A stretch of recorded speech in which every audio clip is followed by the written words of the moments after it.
This video was made possible by brilliant.org. Whether we buy something nice, travel somewhere beautiful, experience something fun, accomplish something difficult, or build a great relationship, the happiness we acquire from accomplishing our goals eventually seems to dissipate. We're all striving for happiness, but few of us ever really achieve and maintain it. The reason for this is obvious once you understand the ideas of the great German philosopher Friedrich Nietzsche. In his provocatively titled Antichrist, Nietzsche asked himself, "What is happiness?" His answer, the feeling that power increases, that a resistance is overcome. What could Nietzsche possibly mean by that quote? What does happiness have to do with power? The answer is more profound than you can imagine, and that's the idea I'm going to explore in today's video, and I'm going to do it through a dialogue. After weeks of climbing the mountain, the student finally reached the top, where he saw the sage's house. He came in search of answers, and the following conversation is a record of what he was told. Student: Master, I have spent years searching for happiness, but I can't find it. What am I doing wrong? Sage: Searching for happiness is a mistake. What? What do you mean? Isn't that the most important thing in life? Sure, but you will not find it by seeking it. Chasing happiness is like chasing the horizon. The more you move towards it, the further it recedes from you. You will never catch it by chasing it. Then what do I do instead? Chase power. What? Power? But that sounds so wrong. It only sounds wrong because you think I'm saying to pursue power over others. That's not what I'm saying. Then what are you saying? You see, fire has the power to burn, but it also has the power to heat and cook. The outcome depends on who wields it. Chasing power does not mean chasing power over others. Power is what allows you to overcome obstacles in your way. Power is what allows you to overcome the resistance that stands in the way of your goals. So chasing power means making yourself physically, mentally, spiritually, socially, and productively stronger. How you wield that strength is up to you.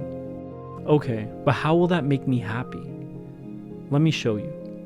What was the last big goal you had? To come up this mountain and find you. How did you feel as you were making your way up the mountain?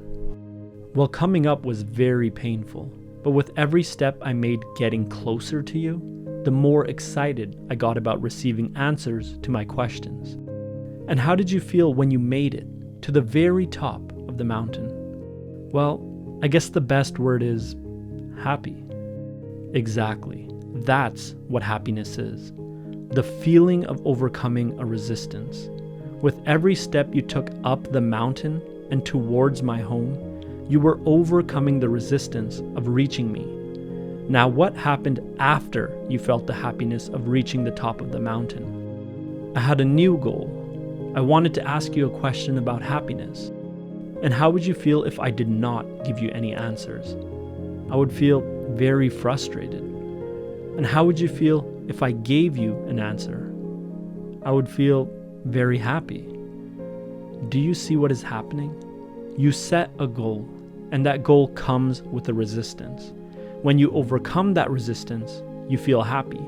But when that resistance overcomes you, you feel frustrated.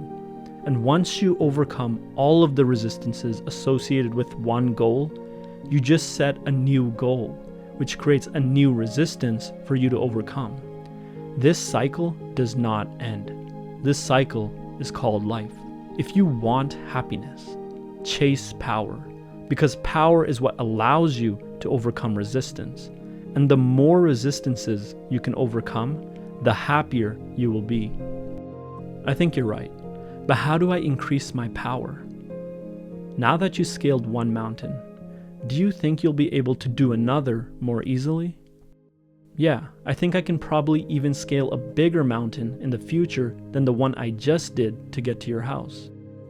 So you are more powerful now than before, and you did it by challenging yourself. That is how you increase your power. Set goals that challenge you, physically, mentally, spiritually, socially, and productively each day.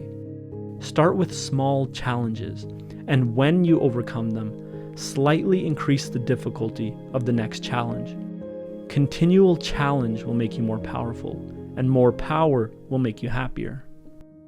In The Antichrist, Friedrich Nietzsche wrote, "What is happiness? The feeling that power increases, that a resistance is overcome." And I explored the meaning of this quote through a dialogue.